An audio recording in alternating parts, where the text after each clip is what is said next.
નમસ્કાર, તમે જોઈ રહ્યા છો ઓફ બીટ સ્ટોરીઝ. હું વિકી. જોઈએ આજના મહત્વના સમાચાર. પ્રધાનમંત્રી નરેન્દ્ર મોદીના ગુજરાત પ્રવાસનો આજે બીજો દિવસ છે. અમદાવાદ, વડોદરા અને ભુજમાં રોડ શો કર્યા બાદ આજે ગાંધીનગરમાં પીએમ મોદીનો ભવ્ય રોડ શો યોજાયો હતો.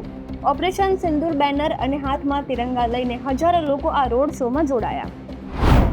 પ્રધાનમંત્રી મોદીએ મહાત્મા મંદિર ખાતે ભારત માતાની જય સાથે સંબોધનની શરૂઆત કરી.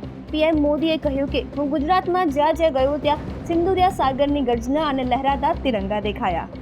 મહાત્મા મંદિર ખાતે પીએમ મોદીએ ગુજરાત માટે ₹5,536 કરોડના વિવિધ વિકાસ કામોમાં પ્રોજેક્ટ્સનું લોકાર્પણ અને ખાતમુહૂર્ત કર્યું, જેમાં 22,000થી વધુ રહેણાંક મકાનોના લોકાર્પણ, રિવરફ્રન્ટ ફેઝ 3ના ખાતમુહૂર્ત સહિતના વિકાસ કાર્યોનો સમાવેશ થાય છે.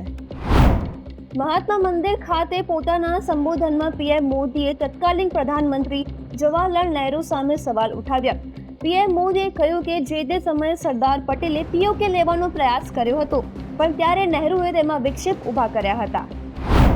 આજે સવારથી ગુજરાતમાં વરસાદી વાતાવરણ જામ્યું છે, ત્યારે હવામાન વિભાગે એલર્ટ જાહેર કર્યું છે કે ગુજરાતના 25થી વધારે જિલ્લાઓમાં વાવાઝોડું અને વરસાદ તાંડવ મચાવી શકે છે. દક્ષિણ ગુજરાત અને સૌરાષ્ટ્રમાં ભારે વરસાદની આગાહી કરવામાં આવી છે. 30 મે સુધી રાજ્યમાં ભારે વરસાદની ચેતવણી જાહેર કરવામાં આવી છે. હવામાન વિભાગના જણાવ્યા અનુસાર અરબી સમુદ્રમાં સક્રિય લો પ્રેશર સિસ્ટમને કારણે 30 મે સુધી ગુજરાતમાં 40થી 50 કિલોમીટર પ્રતિ કલાકની ઝડપે પવન ફૂંકાતા ભારે વરસાદની સંભાવના વ્યક્ત કરી છે. હવામાન વિભાગની આગાહીને પગલે જગતના તાતને પાકને નુકસાનીનો ડર સતાવી રહ્યો છે. ઓપરેશન સિંદૂર બાદ પીએમ મોદીએ આતંકી સ્થાનના હુક્કા પાણી બંધ કરી દીધા છે, જેથી હવે પાકિસ્તાનના પીએમ શહેબાઝ શરીફની શાન ઠેકાણે આવી છે. ભારત સાથે યુદ્ધના બણગા ફૂંકનાર શાહબાઝ હવે વાતચીત માટે આજીજી કરવા લાગ્યો છે. આતંકીઓના આંકા પાકિસ્તાનને હવે ફાળ પડી છે. ઈરાનના પ્રવાસે પહોંચેલા પાકિસ્તાનના પીએમ શાહબાઝે કહ્યું કે અમે શાંતિ ઈચ્છીએ છીએ અને આ માટે ભારત સાથે વાતચીત માટે તૈયાર છીએ. જો કે ભારતે પહેલા જ કહ્યું છે કે હવે પીઓકે સિવાય પાકિસ્તાન સાથે કોઈ વાતચીત નહીં થાય. ભારતીય શેર બજારમાં આજે ઘટાડા સાથે શરૂઆત જોવા મળી.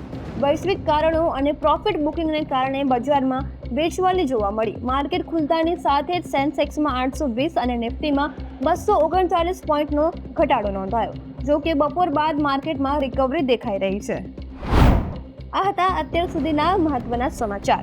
દેશ અને દુનિયાના બાકી સમાચાર માટે વિઝિટ કરો અમારી વેબસાઇટ offbitstories.in અને ઓફ બીટ સ્ટોરીઝને સોશિયલ મીડિયા પર ફોલો કરો.